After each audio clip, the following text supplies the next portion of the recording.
Hey y'all, Caleb Goldsmith here from the Orient Society. Today we're in the southern tract looking for some rare and imperiled species. So if we go to cut this timber here or in other places on the preserve and we find these plants, we know how to mimic the conditions for those plants to thrive and maybe even transplant them to some of those spots.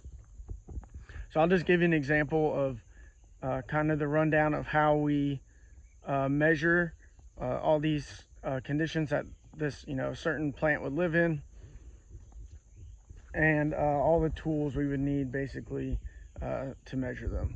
So the first thing, let's say we find a plant right here between my feet on the ground. First thing I would do is get a plant association, like a species, all the different species that it's growing with. So you can see this is mostly pine overstory with some mixed hardwoods in the mid-story, or mixed, I guess it's pretty much all mixed oaks, some willow oak and some water oak. And then the understory, you can see a bunch of sweet gums here, all in the understory, of course. Fetter bush, some gallberry, we've got some wiregrass in here, all other sorts of graminoid components. We'd probably grab a soil sample, and maybe even I'd probably just do like a finger ribbon test and try to get the sand versus silt and clay percentages in the soil, because I don't think we'll probably be sending these off to a lab to get that much detail. Calculate the basal area, which I showed in the last video on how to do that. So I just do that real quick with my thumb. And then the last thing I would do would be measure the light that is reaching the ground or the canopy cover. And everything out here you can pretty much do based on just looking at your surroundings, jotting some stuff down, and maybe just a small shovel or a soil probe. And the last tool I have is this little thing right here is called a densiometer. So this is a convex densiometer. So it's broken up into all these little squares here.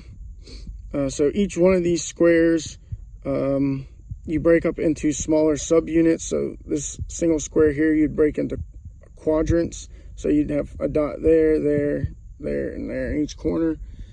And so when you look at it and you see the sky, you'd have to count how many of those quadrants is taken up by, in this case, pine needles, and how many of those quadrants is taken up by sky. So if I can hold this thing still and count at the same time, I'll show you. So we'll say, for this quadrant, you might have just one. That quadrant would be, you'd count all four of those as cover. This one would be, all four of those would be sky. This one might be half and half. So you go through and count all those quadrants and add up how much is sky or how much is taken up by tree cover. After you do, your north direction, then you do every cardinal direction. So come to this side, and you can see how the canopy cover changes. There's a lot more on this side. If you were to come on this side of things, you can see it changes on this side as well.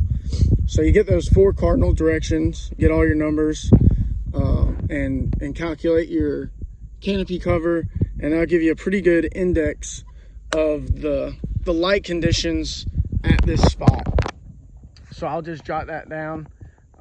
It seems really complex, and you would think it would take a kind of a long time, but really after you get pretty good at it, you can do them in, a minute or minute and 30 seconds, especially in these areas where there's a lot of light or in areas that have a lot of shade. So some of the stuff in between, 40 and 50%, those get a little bit harder to count.